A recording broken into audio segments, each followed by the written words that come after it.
Chargers. Touchdown, UCLA. With USC great and NFL stud, Frostee Rucker. The Trojans back in front. And LAFB founder Ryan Dyrud on the Believe Podcast Network and LAFBnetwork.com. This is your destination for Los Angeles football. What's up, Los Angeles? Thanks for tuning in to another great episode of the LA Football Podcast here on LAFBnetwork.com, always on the Believe Podcast Network. Got a great show for you today. We are almost a week away from the draft, and so in that spirit, we thought it'd be great to bring in an agent, former player, mentor of my co-host, Frostee Rucker. But first, let me introduce the man himself, Frostee Rucker. My friend, what's going on? Morning, Ryan. Morning, LA. I'm good. As always, I'm excited to bring this guest on, another person with a high character, someone who's who in the game. He's an agent. He's been a mentor. He's been a player. He's a hell of a father. This is John Thornton. Yeah, I'm excited. I mean, hey, he's coming on the LA Football Podcast, obviously high character like we talked about last episode. But yeah, really excited. Good buddy of yours, so I'm pumped to meet him, and just another person that I'm honored to get to talk to. So quickly, as always, show is brought to you by BetOnline.Ag. Make sure to head there, get your 50% welcome bonus, whether you sign up on mobile or on desktop. Plenty of prop bets for the NFL draft next week. How many Pac-12 players going in the first round? Are the Rams going to trade into the first round? Chargers trading back? All those props are available at BetOnline.Ag. So head there today. So, Frost, well, I'm excited, man. I don't know if you want to talk anything else, or should we just get into this interview with good old friend John? Yeah, I'm excited about it. It's for our fans to understand what goes on behind the scenes with an agent, the personality, the character of them, and, where they state in today's game. So let's bring them on. All right, here we go. John Thornton, current agent for Roc Nation. All right, LA, well, as we mentioned in the intro, really excited to welcome in this guest. Played in the NFL for the Titans, played for the Bengals, went to college at West Virginia, where he was a second-round pick, a mentor to my co-host, Frostee Rucker, good friend, and now he's been in the agency game, which we're going to get all into leading up to the draft right now. So I'm honored to be talking to him. Another great guest for us, John Thornton. What's up, man? How you doing? Good morning, and welcome to the show. Thank you. Thanks, guys, for having me. Appreciate it. I've seen a few of your podcasts. You guys do a good job. So thanks for having me on. Honored to hear that. All right. Yeah, right. Sounds good. I told you he's a good guy. Yeah. I check him out. Well, John, obviously what Ryan just alluded to, I did when we were bringing you in about your mentorship. I haven't had a chance to tell you. Pretty vocal, a couple of times, but let me do it online. How thankful I am that, how you guided my career when I first came in as a young pup in Cincinnati, getting me out in the community and putting me in people's faces to let them know who I really was and what my character was. And the events that we did, the events that you did for autism, bowling, and, being a part of those things was, it was new for me. I spent a lot of time with my father going to convalescent homes growing up and, visiting elderly, but I never spent a lot of time with kids and kids with difficulties. And you shed a whole new light on that stuff. So I'm forever grateful for you. And again, thank you and welcome to our show. Thank you, man. It was always, it was easy for that, man. I remember when I first met Frostee, when he came in. And when you see rookies, you try to see which ones are really serious or, as a veteran that's been in the game for a while, you're not wasting your time with guys that just don't get it. And we had a few of those guys that come in. They don't want to go get Popeyes before the flight, or they don't want to just be a rookie. Like sometimes it's good to be a rookie because the veterans are going to help you, but you always, you was a good dude. And I didn't hang out with a lot of players. I hung with a lot of coaches and stuff. So, for you, man, I just always liked your spirit. And I remember you saying one day that you wanted to really do events that you were proud of. And you said something to me one day to that effect. And I was like, all right, well, when I first started my business, once I retired, I was like, you were my first client. And I was like, all right, I'm gonna work with Frostee. He really wants to do this. And I think you saw how it benefited your career. Once you do that piece off the field, it lets the team know how serious you are and you were a good player. So I always thought those two things would go together with guys' career. But that's how I started working with you. And obviously we work, with your career on the field as well. But I was always appreciative of you, being the first guy that I really worked with. So no, thank you. Thank you, John. I want to start with this. In '99, you're drafted to the Titans. In that draft, it was Javon Curse, yourself, other guys, but I want to talk about the Freak and John Thornton. How was that at practice? How was that getting to know him? Obviously, he was a huge name guy. Like yourself, you're an All-American coming out of college, but how was it working with the Freak? What did you learn from him? Do you guys still talk? Talk us through that. Yeah, so in '99, the Titans had moved from Houston to Memphis. Well, they moved to Nashville in '97. So they made the move out of Houston. Last year was '96. '97, they had their base in Nashville and they played in Memphis. Then '98, they had their base in Nashville and they played at Vanderbilt. So they were building a stadium. So when I got drafted, I didn't even know where it said Tennessee Titans, but I didn't know where it was. I just never thought of that. I'm like, where am I going? So I remember flying out and I'm like, going to Nashville. Okay.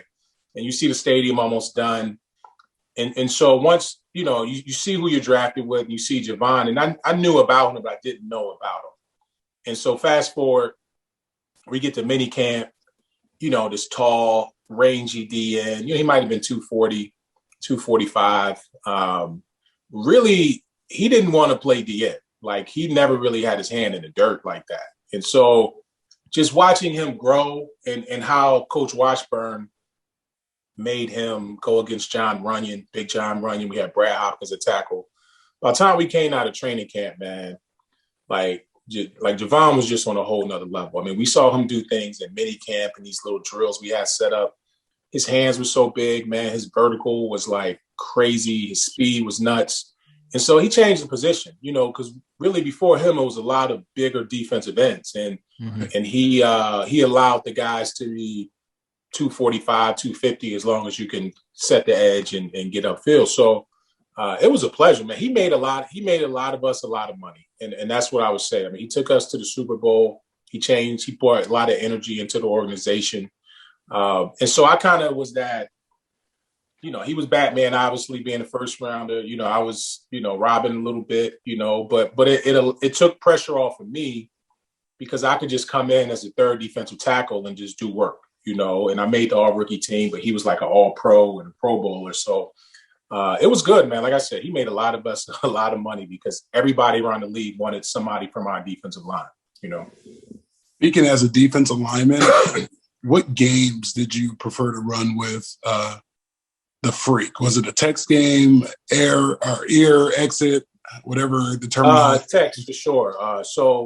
And he was good with that. Like he was one of those guys that he didn't care if we ran. I mean, usually guys that really can rush that way, they're like, no, just let me rush. But with him, I always ran, and Jim Washburn, our D-line coach, we watched so much film, he allowed us to call games as long as it didn't kill the integrity of the defense. So I would call them on first down, second down, or any down that I felt like, just let me blast this gap. And if it's a pass, come underneath. And we led the league in sacks on first and second down, primarily because we would do stuff like that. So with him, it was always that tackle was bailing out to get him because they were afraid of his speed. So I would just throw my thumb up for the we called them thumb games, for the tackle to go first. And so we did that a lot. So like I said, he allowed me to do that, and he could have said, no, I just want to rush because he was dominant at that. But he was a good dude, man. But it always came home, and we always did. And if it was a run, we run right into it. You know what I mean? So it was a good running games with him. Piggybacking off that, talking defense, obviously not the result you guys wanted, but playing in the Super Bowl against the Rams, against this new creation of greatest show on turf. And I mean, you guys shut him down. What was it? 16 points was it finally held him? Obviously, the Kevin Dyson at the end there, almost with the win. But what were you guys able to do to really slow that high profile defense down? Was it just getting after Warner? Yeah. So the Rams was interesting because we beat them. We gave them their first loss that season. They were 6-0 and they came to Nashville, and we may have lost one game at the time, but they came to Nashville and we beat them. We were up 21-0 and they made it close at the end. So we were one of the teams that could go nose to nose with them because we had such a powerful offense, and then our defense, we can get in their face. I mean, we had a really good defense. And so when we got to the Super Bowl, we lost our free safety the game before. He had a broken foot. and we lost somebody else in our secondary. And so it was like we weren't going to cover them with the guys that we had out, and so it was just tough. And we made it a game. But that was probably, where Marshall Faulk was just the X factor. You had him and guys like Isaac King that could just, kill your defense, because you try to cover Torrey Holt, and Isaac Bruce. And that's a matchup nightmare for anybody. And then you just throw those two guys in with Falk, and Isaac Hakeem, and then Kurt Warner was just on fire that year. And they had a decent offensive line. So for us to really hold them to 16 or whatever it was, I think they scored 23 at the end. But that's right.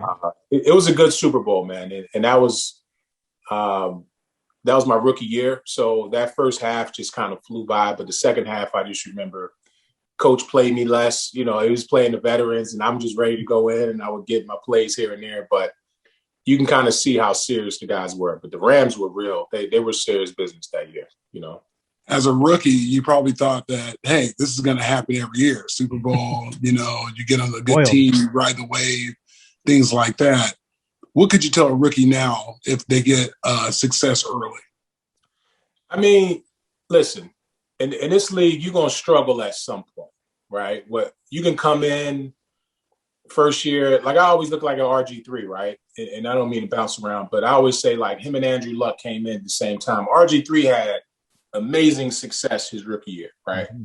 And then he struggled the next year.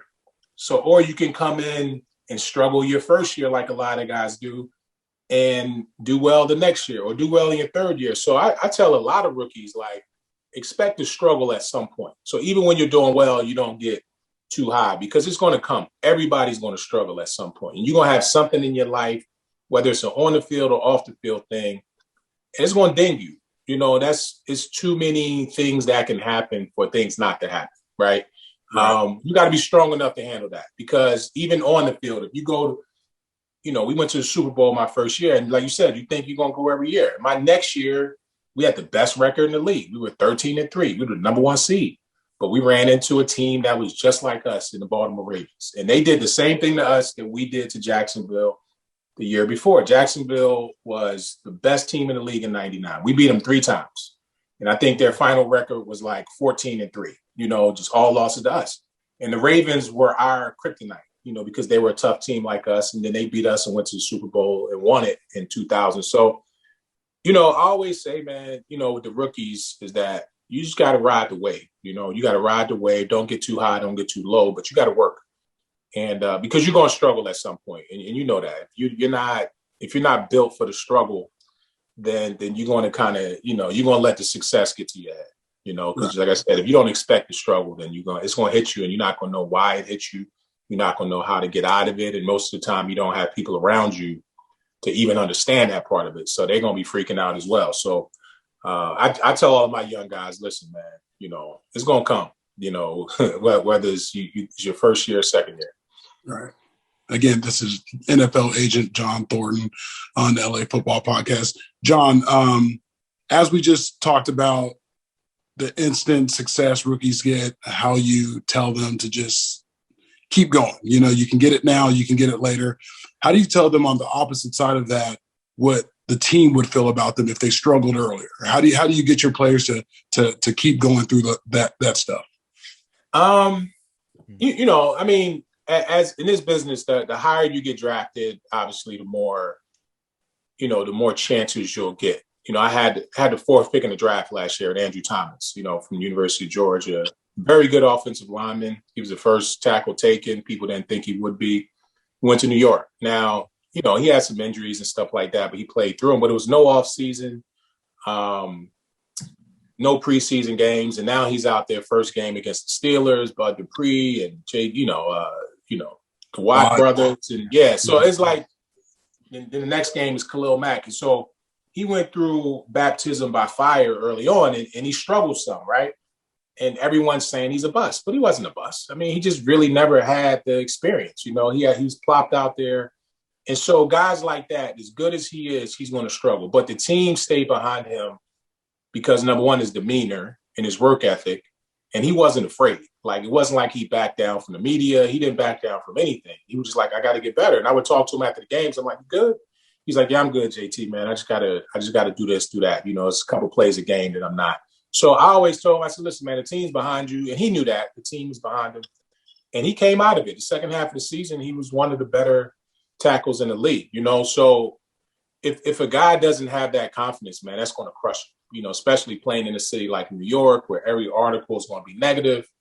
And, you know, like I said, I tell the guys, listen, you're in the league, you know, you got a 4-year deal, fully guaranteed, like, you're going to get your money. So that shouldn't be a problem. But you want to obviously earn the respect of your teammates and your coaches and guys around the league. And you don't want to be that guy that's the fish. You know, everybody's like, yo, I need to line up on this guy, you know. So you got to put that fire out. And he did. You know, you got to put that, you know how it is. You got to put it out because everybody's going to see your film. And I was just proud of him. I remember he played Myles Garrett on Sunday night. Mm-hmm. And it was one of those games, I'm like, he had just gave a bunch of sacks the week before. I'm like, this is going to show a lot about what he is. And he shut him down. You know, I think Myles may have got a sack on the last drive or something. But he did a great job. And so that just let me know that, listen, this kid has a lot to him. And when he does put it all together, he's going to be a perennial All-Pro. So you got to have thick skin and you got to be tough in this league because it's not always going to be pretty. No, definitely not. Before we get into, you know, your life after football and you alluded to, obviously, you know, being an agent with Thomas, and I'm so interested in that, especially with the draft being just a week away. And I know a lot of our listeners are, you know, deep in draft stuff, but before we get to that, I want to put you on the spot. Any stories about my man Frost? Any behind the scenes stuff? I would like hearing that.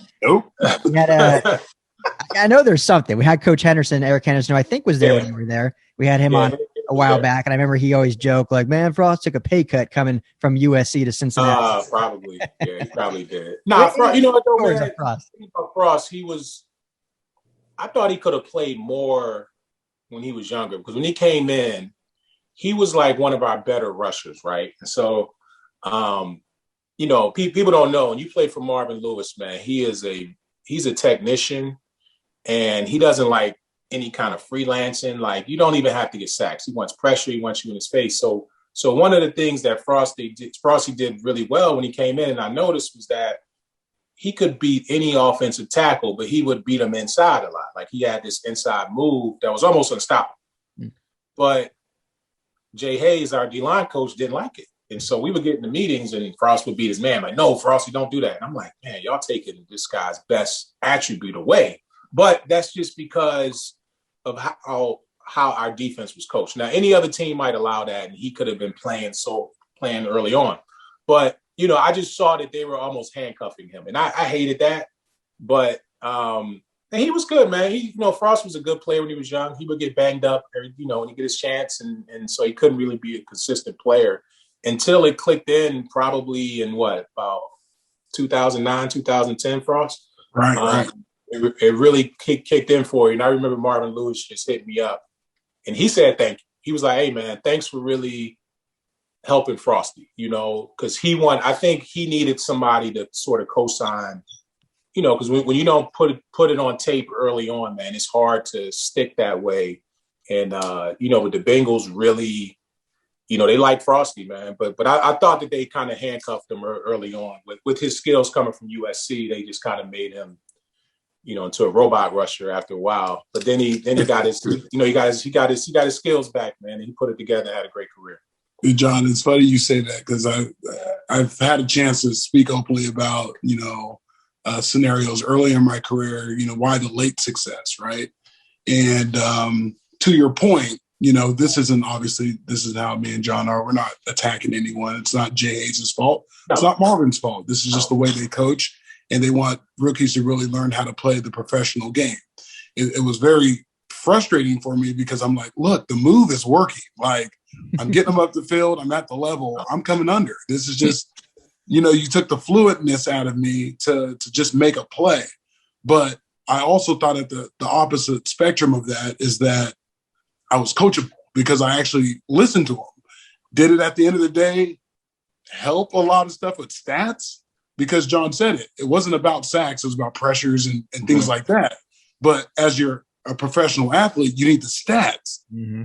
right? So it was a tug of war with myself inside. Like, I'm a very coachable guy, but at the same time, I have to make this play, right? So as you get a little bit older and you can't, the wiggle's gone, and you could just go straight, it kind of prepared me for that, because I was like, I had longevity in the game and I knew how to go straight line and get to the point where I need to go for my action. But earlier in my career, being handcuffed like that and told, like, you're playing like water is the quote. Yep. John, playing like water. Yeah, you take the easy way. You're taking the easy way out, but I thought the easy way out when you're rushing is just to beat the guy.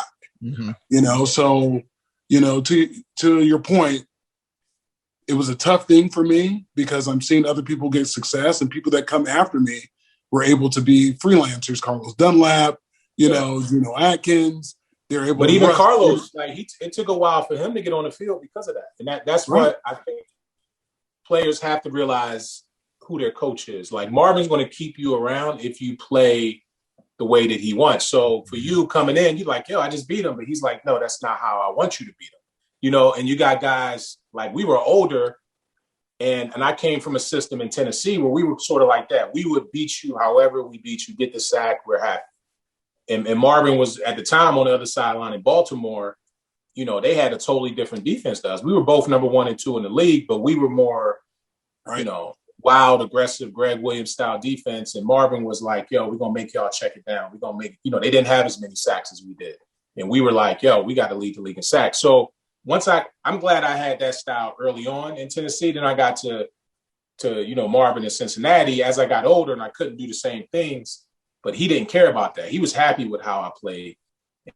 And like I said, a lot of guys, they struggle to be that technical in their rushes and not take the water away and the inside rush when, it's going to be good for you sometimes. But, like I said, I saw that about you early on, and I hated that they take away a lot of the good things that players did. But he wanted you to play a certain way, and obviously it helped you later in your career.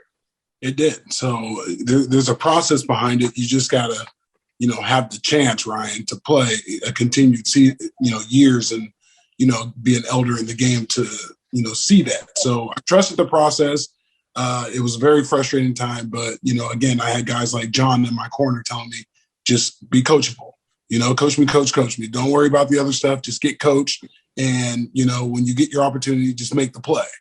Right. And it's 32 teams. And that's where I think, I know we'll probably talk about this, but I players definitely have to realize who they're playing for, what style they play. Like, if you go to New England, I'm sure it's going to be different than it is playing for Marvin. And if you go to, Baltimore, it's going to be a certain way. If you play for the Steelers, or if you do, you got to realize what team you're with, what style they want. And because that's the only way you're going to have longevity, because you don't want to be in a situation where you get released because you're not coachable.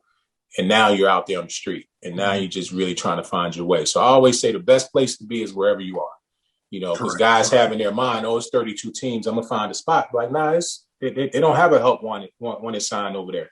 They got their guys over there. So now you're counting on them wanting you after you get cut. So now I'm glad you changed it up, man. And so that allowed you to, finish your career strong. Appreciate that, John. As we continue the conversation here, I want to talk to you about your transitioning from football and the careers you picked up right out the gate into where you are today. Some shape or form, I'm kind of following your steps here. Yeah. And, John started off in media. Will you talk us through what you're doing with media until today? Yeah. So before I got done, I used to do a radio show. That was really what I wanted to do when I was done playing. I remember being in Nashville. I used to do radio shows in the off season. I had a website when I got to Cincy. So I had always had this engagement, and I was one of the first players to really engage in the social media stuff. I remember having I had this thing at Paul Brown Stadium right around the time when Twitter first got hot. And I remember Chad was just started, and we had some local media members on there trying to figure out if Twitter was going to be a threat to them, or, if they would adapt to it. And we had, guys like Jeff Hobson and, who wrote for the Bengals, and people that really didn't see how the new age media was going to help them or hurt their normal business, and it ended up helping everybody. But I just always wanted to do the media stuff, right? But I also had this, I was like an uncle, when you play a long time, players look up to you and they ask you questions. I had a bunch of different agents when I played. So if guys had questions about agents and they would ask me. So I sort of got into sort of the media and then helping players off the field and helping them with agency. So as you sort of transition through that, you kind of see, well, I can do the agent stuff, but I had to learn a little bit more. And then once the new CBA came in, I did the agent stuff full time.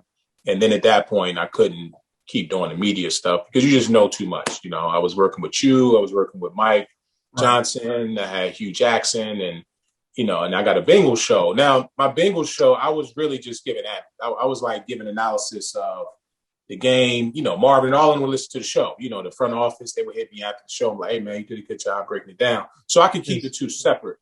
But at some point, it's just hard to have the personal relationships and go on TV and be expected to talk about everything. Because like I said, I wouldn't talk about anything personal that I knew. Or about game plans that I knew or about things like that. But so that's how I transitioned. I got into the agent stuff and it just kind of took off, man. I really only wanted to work with guys that I believed in. And I didn't want to just make a transaction just to do it. If it was a really good player, but I didn't like how he vibed with me or I didn't like his communication with me or I wasn't going to buy anybody, things like that. I just really want to have a good feeling about the guys I represent. And so it's tough, because in this business, I mean, it's very competitive for the good players. And so, that's sort of how I made my transition. It was media, player relations to player agent. And, I just used my experience from my 10 years playing and even my college career, how I got recruited and even after my career. And I tell guys too, like you're not having a million meetings with people meeting with you when you're trying to retire. You come in the league, it's everybody's knocking on your door to help you. Mm-hmm. Right. When you leave, it's not like everybody's saying, hey man, let's help you in your post career. So you got to become independent while you're playing. And that's one of the things I always tell you, try to get you to be an independent thinker because now who's good to help you. You know when you're leaving that you're not going to have a lot of people helping you, but who can help you and who can help you while you got that shield on your chest. Right. Because anybody will take a meeting with you then. So it's just little things like that I think a normal agent is not even worrying about. He don't want you thinking about retirement. So I always tell the guys, listen, you better figure out what it is you want to do or figure out who can help you and have those people in your corner and do things to help them before you need them. So that way, when you do reach out, they're gonna be like, okay, yeah, Frost was the guy coming to my event. Frost was the guy stopping by saying, what's up? Now it's like, yo, let me get on that investment that you got going on. Tell me about this. And now they're like, okay, let me bring you in. Because that's the kind of stuff you need. You need people that's been doing this stuff for a long time to let you in and let you catch up, whether you shadow them or not, because, when you get done, a lot of people ain't answering your calls that were answering them before, because they're on to the next player, Mm-hmm. Yeah, you kind of alluded to this, so sorry if it's kind of repetitive, but just I guess more detail. How much do you think being a former player and now an agent gives you that trust factor with players as opposed to someone that never played the game? I mean, are you like the Roc and Ballers? Is that what your life is like with these guys?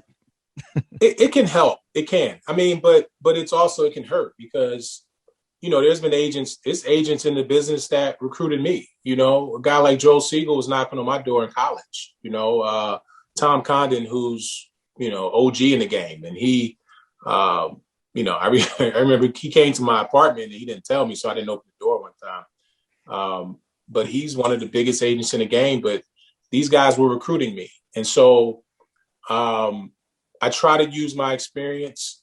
Some players like it. Some rather go with a guy with a bigger brochure, like I don't have $1 billion in deals. I'm probably never going to have that, at least not anytime soon. But that's by design because I got one guy this year, had one last year. You know what I'm saying? So, especially the company that I'm at now, we don't recruit a lot of people. So I just try to say, listen, I'm going to be your flashlight when you're walking through that tunnel. That's really what my job is. I've been there and I can really say that I've been there. I've been there, I'm I was All-American in college. I'm West Virginia Hall of Fame. I was a second-round pick. I was All-Pro. I played in the Super Bowl. I did 10 years. I was a free agent at once. I was on injured reserve for a year. You do all of these things, and then you retire. And you have a successful career after retirement. So a lot of the stuff that I've experienced, a lot of people talk about it a lot. But it's still up to me to recruit. It's still up to me to communicate that. And then it just gives the people a choice on who to choose. Because you can go to any agent and have get drafted or get a big contract. To me, that's not even what it's about, because that doesn't guarantee you any success when you're done. You see NBA players that make 100, 200 million, and a couple of years later, they're in trouble. So to me, it's never about the money that you accumulate. It's about the skills that you learn. How can you adapt outside of football? Because you see a lot of emotional things come up, and the mental health. And if you're this type of guy that's been coddled all the time by your agent or whoever is in your circle, I won't even put it on agents, just whoever's in your circle. When you get done, it changes. Like, everybody's relationship with you change. And if you can't handle that, then you're going to be in trouble. And that's where I think the NFLPA, agencies or whoever, like, they don't really focus on it. They have programs for it, but they don't focus on it because those are the things that hurt the players. And some guys just aren't ready to not be important in that way. You got to be important in your real life now with your family and your kids. And, you know what I'm saying? And so you got to, like, I don't even tell people I play football unless they know who I am. Like, they're like, "You play football?" I'm like, "No, I don't play football," So they're like, "Well, I'll just say, so I do some real estate or something." But, I just I never needed that to be, to feel important. Kind of like what the kid just said, the kid from Clemson, the quarterback that got in trouble with all of the stuff he said. He didn't need football. He's like, you don't want to say that then, but if you have that feeling about you, it's good. No, I love that mentality and stuff. And yeah, it's funny about Trevor Lawrence, who I didn't disagree. But yeah, it's just the timing. Yeah. Maybe not the best time, but I think that's no, you don't want to say that. I mean, and listen, it's, everything gets picked apart now, but if you're in charge of the organization, if you're going to be the face of it, you definitely want people to feel like everything we're doing is very important, and you're going to have you want guys to have a family life and all of these things and be, feel important outside of football. But that's probably, I'm glad he corrected it, because it didn't come out the right way. Because if if you don't need football, then it's going to be hard, man. At some point, if you got enough money, everybody get enough money where they walk away, And so that's probably the only thing teams are going to, worry about. I know when Andrew Luck retired, it was more of a, physical thing, but his dad had money. His family had money, and he made a lot of money. And then he got to the point where he was like, "I'm out." Yeah. So, but other guys, you can't make them leave. And those are probably the guys that you want. If you're an organization, you're trying to build it, you want the guys that's going to stay there no matter what. Yeah. John, question. You're at Roc Nation. Like you said, you guys are limited, and you limit yourself on having a big brochure of guys that you guys work with. You guys are very particular on who you work with and why you work with them. When you're recruiting a guy, and I'm sure it's not a lot of guys because you're particular on who you want, what does Roc Nation offer these guys that no other agency can offer them? Well, I think we're one of the few brand names in the agent world. Obviously, CAA has a big name. There are some agents that have big names, Drew Rosenhaus, and some other agencies have built themselves up to be very strong. I'm not saying they don't do good business, but I'm saying like brand names where, Roc Nation is a brand name, and it's a brand name in our culture. And you probably know somebody from our company, whether it's Jay-Z or, everyone knows his wife. They know Rihanna. They know, DJ Khaled or whoever it is musically you like, or sports wise. We've worked with a lot of the top athletes over these last 6-7 years. But I think with Roc Nation, I think we have like an entrepreneurial spirit, and that's sort of how Jay built the company, and it's a loyalty there with, everybody that really works at the company. The principles aren't changing, right? Juan, Tata, Jay Brown, Desiree is Juan's wife. She's the CEO. So they try to just push in the company where everybody feels like, you know, you're your own boss, and they don't want you to walk around feeling like you work for somebody. You know, they try to empower you to be great, you know, and they try to give you the same resources that Jay had, you know, because that's pretty much what you have. If you're in our company, you're going to have a manager that's going to be, you know, assigned to you, and you're going to have an agent. You know, you got your PR person, you got your philanthropy person, you got your marketing person. So a lot of agencies can provide that, right? Mm-hmm. But with us, it's a lot of real stuff. You know what I'm saying? Because this company was built from the street with street principles. When I say that, I mean, you can shake somebody's hand and it's going to get done. Like, we don't need a contract. Now, we have contracts. We got a million lawyers. Mm-hmm. But if we shake your hand and say we're going to do it, we're going to do it, you know? And that's what I'm saying, the street principles. Like, you can't shake somebody's hand and tell them, hey, I owe you $10. Then they see you again, they're going to want their $10. And so if you the type of guy that ain't going to pay somebody after saying you're going to do it, you know, you're going to have trouble on the street. So with us, we kind of really try to make it so if we tell you we're going to do something, we're going to do it. If we can't do it, we're going to tell you we can't do it. But we have a lot of services that I try to get players to take advantage of, whether, you know, I don't mess with people's money, but, you know, the stuff that Jay invests in is like nuts, you know. So stuff that they did with Kevin Durant, you know, even though Kevin Durant left and formed his own company, you know, he took a lot of our people, but Kevin formed his own company, you know. And so they really give guys like that, you know, that can do it. And just imagine a football player viewed his own career like that. Like, hey, I'm gonna form my own type company within my family or whatever. So we try to give you all kind of resources to build your way up in business, whatever it is you want to do. You want to be in real estate? You really want to do it? We're going to get you with the right people. You know, we don't let our guys get into these crazy investments and let them get into these crazy off the field things with these people that's going to take advantage of them. If we see somebody crazy involved, we step in, you know. So as you come along in your career, the more you can handle, the more we try to give you, or the more we try to really, you know, I had a veteran up there about 3 or 4 weeks ago, and he was ready. You know, he's sort of made enough money to where now he can do some other things off the field. And it was like a whole bunch of doors were open to him. He was just like shocked, like, man, I didn't know y'all did this. And it was like, wow. Yeah, we're not giving it to just a rookie. You know, sometimes they'll say, listen, man, you don't even need the financial, like, you need to just chill and save your money. Now, when you get to a certain amount, okay, now you can do more. Or philanthropy stuff. Like, we just try to make sure you're doing everything to capitalize on your career. And like I said, you can do that at other agencies too. And there's other agencies that do a great job, you know, but they're not us. You know, I don't think that they're us, and I don't think that they do it with the like, you know, the intensity that we do it and the pressure that we have. You know, as soon as something happened, people want to know what Jay is talking about, or Jay helping, or, you know, somebody get jammed up, can Roc Nation help them? Like, and that's where with us, it's always been like that.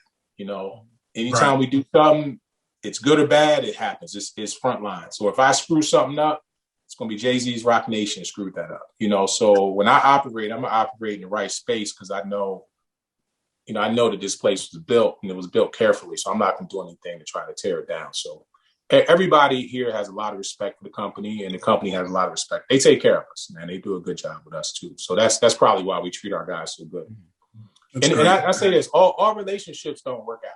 You know what I'm saying? And of course, you know, do we keep every player? No. I mean, we've had players leave recently. I mean, you know, their agents might have left for something, but that's not going to make your company successful or not. You know, what you want to do is find out why that relationship didn't work and say, okay, I'm going to try to make sure that's better the next time. So I never get flipped out on, you know, a relationship not working. You know, some other companies won't, you know, player try to leave, they'll grab their feet and cry and do all of this stuff. You know how it is with agents, you know, I can't leave. Like, nah, like these, it's not about that. You got to want to be here, and we got to want you. You know, that's when we form a true partnership.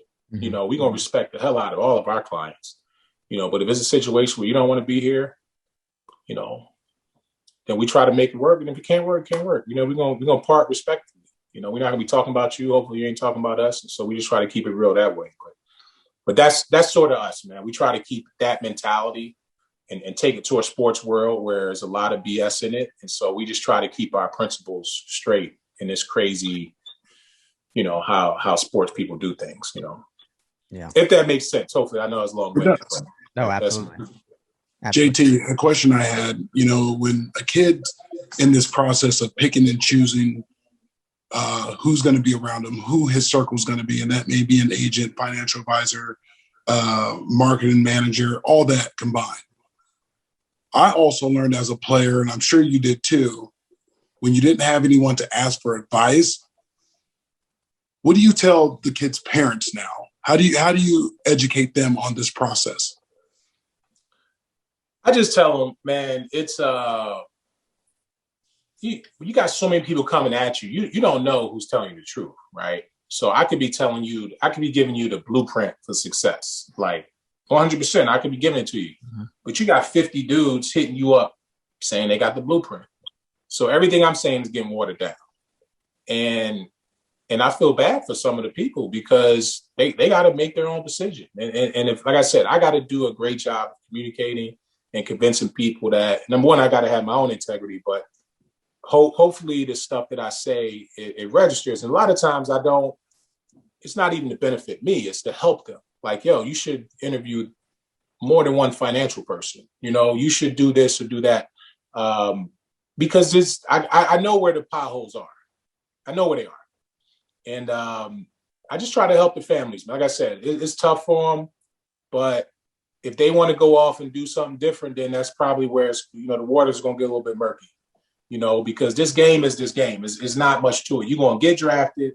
You're going to go to a team. You're going to be there for 3 or 4 years. You're going to get your second deal. And how long can you play after that?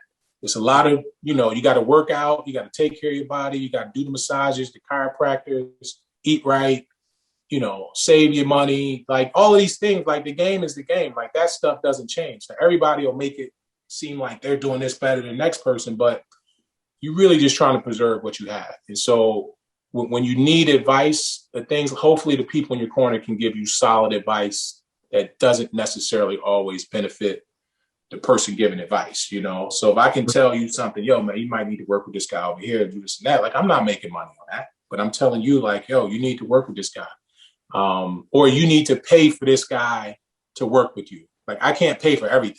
You know what I'm saying? And that's another thing is like, you getting caught up in these things with players and it's like, they want you to pay for every single thing. It's like, no, it's still a business here.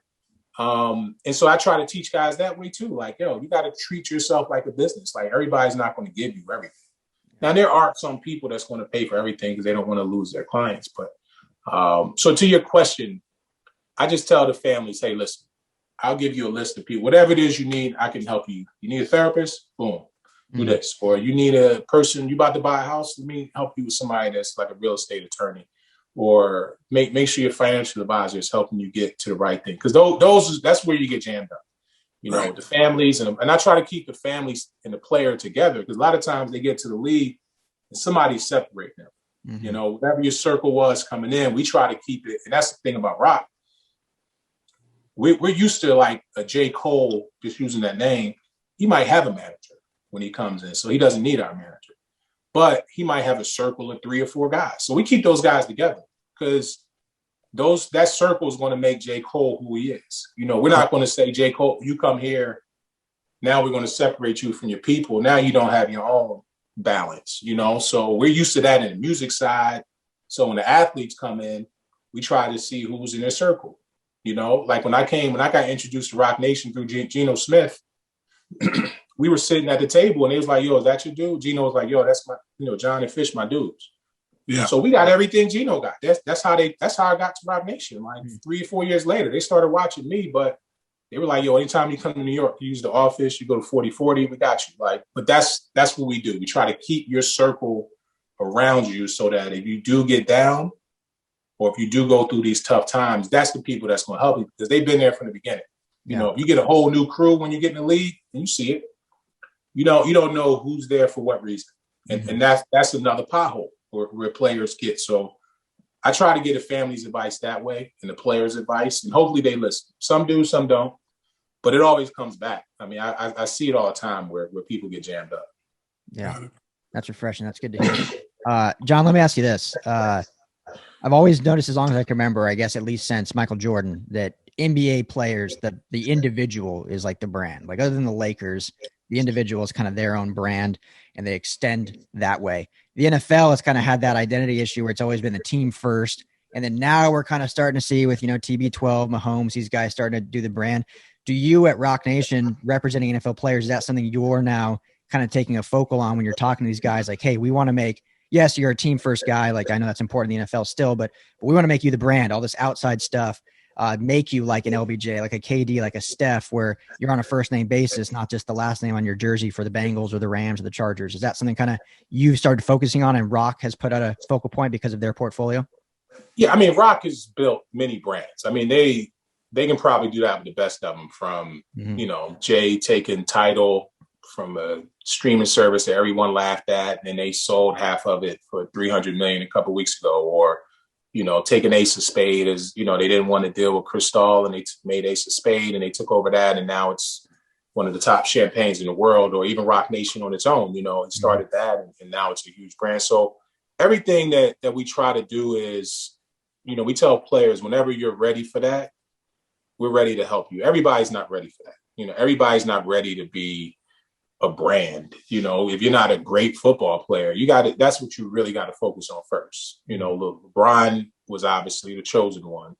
KD was a hell of a basketball player before he became a brand, and he was, with us, and that's probably one of the reasons that he came with us, to kind of get that foundation. And then he took off, he kind of got his own brand popping now, and he's similar to LeBron. So everybody in football is not built for that. Odell Beckham Jr. was a brand. Tom Brady built his brand by winning, so a whole lot of that was organic, and his TB12 is like a fitness wellness type of brand. But he played so long that fits in with him. It's organic, but when guys try to go and do something that's outside of their lane, and they want to build a brand that way, if you start like seeing a player and he wants to be a rapper and he's trying to get into this other lane, a lot of it's not organic. Those guys keep late hours. Those rappers don't leave the studio till 4. You can't do that as an athlete, and so we try to make sure it's organic. We try to make sure that it's going to work with your career. And we just we want your main thing to stay the main thing. If you're going to make most of your money from playing football, you can make 15, 16 million a year. Why go do this other thing where you're going to make a little bit, or you're going to waste money on it, trying to build a brand over here where this is the short period of time when you got to be a player. So some guys can do it, some can't. So it's our job to figure out who can. And help them that way. We definitely help with the brand building. But in football, it's not a lot of, in my opinion, there's just not a lot of guys that's just going to have this crazy brand off the field where they're making all this money. It might last for a little bit, but I would rather build a brand that's going to last a long time. I played with, a guy named Dahani Jones. Mm-hmm. He wasn't a big marketable guy when he played, or just great linebacker. He was a good player. He did a lot of odd things on the Travel Channel, and, he may have had a Febreze commercial every now and then, but he was setting himself up for a long career of success after football, and I played with guys that were heavily marketed in football, but that didn't last. They might have lasted 2 years. So I would try to go the Dahani Jones route, before I try to go to some other way where a lot of guys are trying to build their brands now. But you do got to have a social media following now. Brands want to see how many people you have and how many people you influence. So you try to do that organically as well. Some guys don't want to be on social media during the season, but if they want to have a marketing outreach, then they definitely have to build their social media. So if you build a brand that way, I'm okay with it. Yeah. John, to echo what Ryan said, that same question, to stay on topic, with the player likeness starting to form in NCAA, does that change your view on it if they get established earlier? And does that move you in a different way? Yeah, you definitely got to be ready for that, because that's going to affect your business, because there's going to be, there's going to be agencies out there, because it's almost like the quarterbacks, right? You see the quarterbacks going to certain agencies because of who's running it. You might see a Trent Dilfer running here, or you see a Jordan Palmer doing this, and Quincy Avery, I know Quincy down in Atlanta, but the Trents and all of that stuff, like, who's his agent? Okay, it was David Dunn. Or if you see, that's all these guys are going to. So, and I don't have a problem with that. That's just the game, right? Mm-hmm. But in college now, if you're going to have these guys get money, they're going to have these marketing So what is going to be some agencies that's going to have their marketing people reaching out. And if you're not ready for that as an agency, then these guys are going to be getting to players way before you get to them. And so why would a player go with your agency when this guy's been helping them make 10, 15,000, whatever it is they're getting? So you have to be ready for that as a company. And it's something that we've talked about, because it's coming sooner, rather than later. But you just want to, it's just like the NFTs, right? Everybody's talking about that now. So your agency definitely has to be progressive in that way and say, listen, this is coming down the pipe. We got to be ready to handle that. So, because, players, and not every player in college is going to make money when they allow them to that. That's going to be the problem too. You're going to have your Trevor Lawrences, your Justin Fields, all your big guys, or whoever is at Alabama, they probably going to have a lot of guys getting it because that's just a big brand. Mm-hmm. But, at a smaller school, they're not going to be making money like that. So you just got to be ready. You know what I'm saying? But yeah, to answer your question, you got to be ready for that because it's coming. You got to understand. A lot of people are not going to understand. They're just going to think guys can just go out and make money. But believe me, the schools are going to try to get their percentage of it. You're doing an autograph signing at a car dealership in Tuscaloosa, believe me, somebody's getting a piece of that. That's not the player. So you just got to understand what's going on. And that's probably what's taking so long to just take off because it's going to be a lot of hands in the pot. Yeah. Right. Do you think that's something the parents should be educating themselves on more? Yeah, they definitely got to be educated. So they got to be involved. That's up to them. I just think the more people involved, it's going to be nuts, because like I said, everybody's going to want their hands in the pot. Yeah. Because they're going to see a certain amount of people getting money. And like I said, not everybody's going to get it. So, yeah, if you got a kid, man, you always want to be involved. My kid plays college football. I want to know exactly what he's doing. Do I want to be involved with every single thing? No. But if I know that the people at West Virginia is handling it the right way, then I'm, just let me know how it's going. I don't have to micromanage everything. But that's just me because I've been through it. Now, some parents are just going to want to be involved with every little thing. They're going to want to be sitting there at every autograph signing. They're going to want to see every check. And that's their right, But me personally, I would let people handle what they're going to do as long as they're doing the right thing. Right. Yeah, absolutely. John, I got two final questions for you. I really appreciate the time, man. This has been awesome. And I love, meeting people like you and getting your insight and stuff. So first off, just going back to Dhani Jones, I met him down in Miami and he might be one of these like smartest guys I ever met. Just super intelligent, awesome to talk to, very friendly. So love Dhani Jones. And I think if a lot more athletes took his route, they'd be better off for it in the long run. But final question. So as we get into the draft now, just under 8 days we are away. Can you walk us through, for people that don't know, kind of what an agent does during this time, other than, watching Jerry Maguire?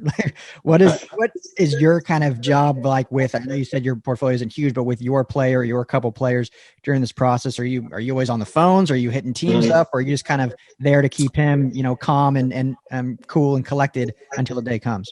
You do a little bit of all of that. You just make sure that there's no, these last couple of weeks, I tell my guy to stay in the house. Like, you don't need to be driving anywhere, especially now where teams didn't get to see the players much. Mm-hmm. So, after their pro day, I'm like, you really don't, I want you to work out and stay in shape, but, you don't want your guys getting hurt. You want to make sure they're getting all of their Zoom calls in and making sure they're, saying the right things, but being themselves. You have some contact with teams. Teams aren't going to tell you exactly who they're going to take because they don't know, especially if they're in the 20s, they don't know who's going to be there and they're going to have a board. You just want to know if your guys in play, if you got a relationship with that team or somebody there, but I would say last year and this year, like the information isn't the same because they don't, last year people weren't allowed in the draft rooms, it was just a certain amount of people. So that's why nobody knew the information, wasn't leaked out. But you try to keep the player calm and just give them a realistic expectation. Like, listen, you can go, you're this type of player. The Colts need this type of player. They need this, or the Jets, or whoever you think is the target teams that like him and plays the type of defense that your guy, and I'm saying just for my guy in general, you let them know that. You let them know it could be anywhere from 18 or whatever it is, to this. And here's where I think your floor is. But draft day is the craziest day ever. My guy went at 4 last year. That was just like the best feeling because you don't have to go through if you go at 8, I had a guy go at 18, Jair Alexander. He's an all-pro now, but those 18, 17 picks before him took forever. You just don't think you're going to get drafted. And so I remember that as a player. I was a second-round pick, and that was it was all on one day then, the first 3 rounds. And I got started at 12. I got drafted at 7:30, and that was just agonizing. Long 7 hours. Yeah, it's long. And so, what you try to do now is just keep the guys focused. There's a lot of stuff on the internet, a lot of bad information. I saw a prominent NFL reporter tweet something out about a player. I'm like, why would you tweet that? Like, that's not even news. You know what I'm saying? Like, you're supposed to be reporting on major news, and you becoming a tabloid. Like, even if a scout, and that's another thing, is like, you got these scouts saying things like, my best friend is a scout. Fish tells me everything about them. I know scouts are some of the most angry people in organizations because they're doing all this work, but they're not getting hurt because they did all these work on these players and they turned it in, and they see that their team might be drafting somebody else, so they like a guy that's not in their region. And so you got a scout that's going to put some bad stuff out there about a guy that he didn't like. And that stuff happens. And then when you start to put it out in the atmosphere now, he's like the Justin Fields, man. They saying this stuff about him. Like, that's not important. Like, that's supposed to be if that's true, that's supposed to be within the NFL circles. That's not supposed to be in the media, because that does nothing to help the kid, So I hate that. So now it's like I told my guy, like, you might see something one day, say you got a bad knee, or it might say that, you have this or you're not. So you try to prepare them for those situations. But I try to just tell them to, enjoy the situation, enjoy the process. And you got to enjoy not knowing. Because that's going to make the day, that's going to be the biggest day of your life, regardless if you go in the first round or 7th. Because if you go in the 7th, as soon as somebody call you, man, you're going to be so happy and you're going to forget you didn't go in. You know what I mean? You know how it is, man. So, yeah, you want to go as early as possible. But at the same time, man, you got to enjoy the unknown and just know that you put in the work. And it's going to happen. You just don't know when, So if I sat there and told you, oh, you're going to go pick 17, and you're going to come to that day like, that's nothing. Now you're not even going to enjoy it. That's messing it up for you. Yeah. So now my job is to really make sure that the fires are put out, make sure that, we got everything set up for next week. He's going to be virtual, the NFL sending cameras and making sure that's all good. And then Thursday night, we're just going to sit and see what happens. Nice. So you're not choosing shirt colors like in draft day? Nah, not, man. But it was fun last year with the virtual, man. They, the NFL sent hats. Yeah, they sent hats from every team, so we had that all set up. So once we got the call, we ran and grabbed the Giants stuff, and it was good, man. But draft day is just tough, man, because it's a whole lot of lives change for the everybody's life is changing that day, no matter where you get drafted.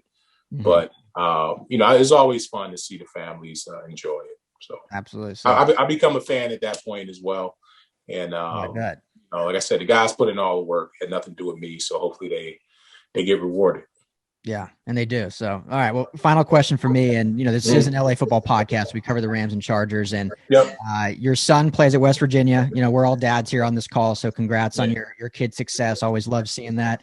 But one guy that a lot of Rams fans really like, I like too, that could potentially be linked to getting drafted by the Rams is Tony Fields at a linebacker at West Virginia. So I'm just curious now, off the cuff, what can you tell us anything about him since your son plays with him, and what kind of fit he is in the NFL? Yeah, he's a good player, man. He came from Arizona, so I don't know. I know they lost a bunch of players out there a year ago. I think he was one of the 3 or 4 guys that they had, leave and transfer. But he came into West Virginia, man, and he was a leader right away.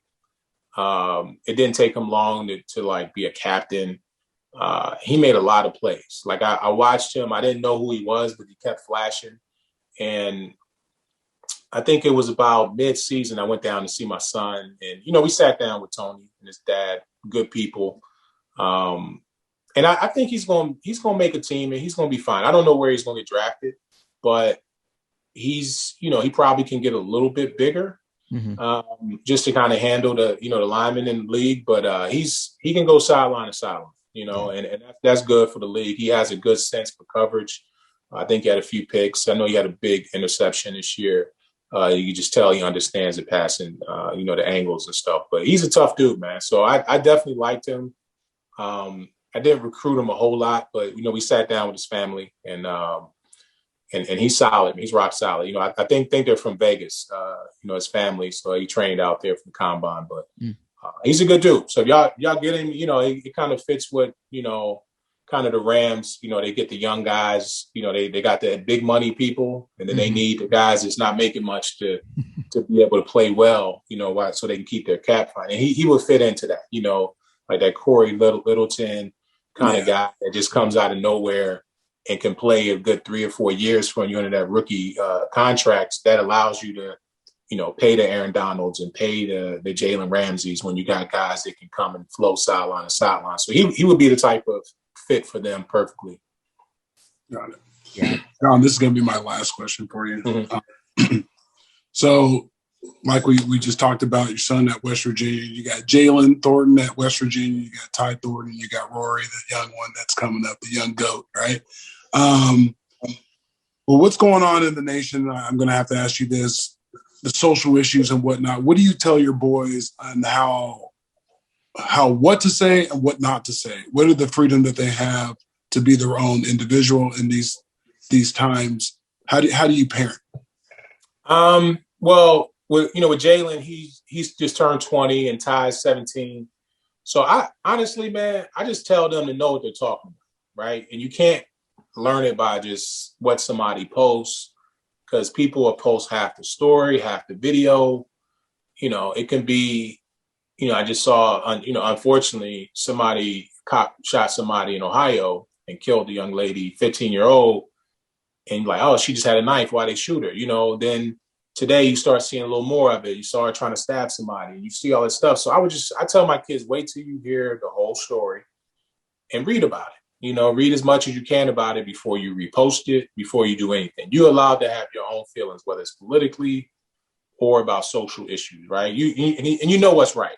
You know what I'm saying? Like, it doesn't take somebody, you don't have to read everything to see that George Floyd shouldn't have been killed like that. Like that wasn't how you properly police. And we know that we have this problem between how certain people get arrested and other people get arrested. It's not saying that Black people don't want criminals to be in jail. Like, yeah, I grew up in North Philly. There was a lot of people I wanted, like, yo, man, we got to get this dude off the street. He's dangerous. You know what I mean? Like, it's not, and we're not saying that. We're just saying that if you treat everyone the same, like, treat every criminal the same. Don't have one criminal getting less time than this one because of his race. And so I tell my kids that. I'm saying that's really what we're fighting for. We're not saying that, this doesn't matter, this doesn't matter. So it is tough because they do read everything on social media, and they do get, I think you sort of guilt kids into feeling a certain way or being on one side. And like I said, I tell them all the time, listen, you're going to have your own voice, but you don't have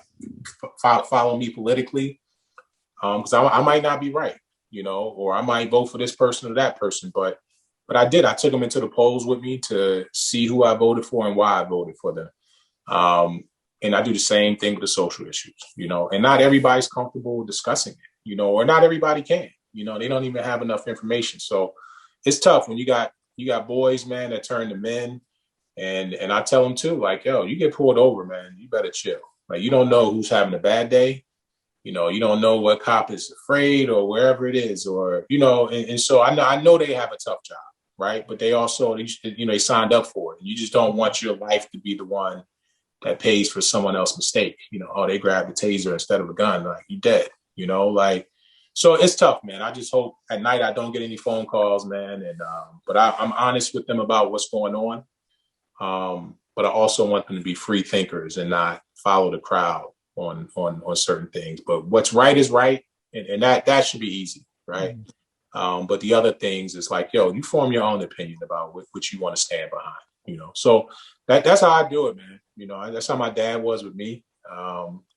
He let me choose my own religion and all things like that. So I don't think you should make your kids do exactly what you do, but at least y'all got the right foundation to have conversations, and I make them talk to me too. Like, I'll ask them what they know. Right. Or how they're doing, like, really, how you doing, man? Like, because kids don't want to talk either. They want to get on social media. They don't want to talk, but a whole lot of times you can find out what's wrong with your kids or your friends, if you just talk to them. Correct. Because everybody's dealing with something. My kid could like a girl that don't like him and he's upset. Now he needs therapy. that's how it is now.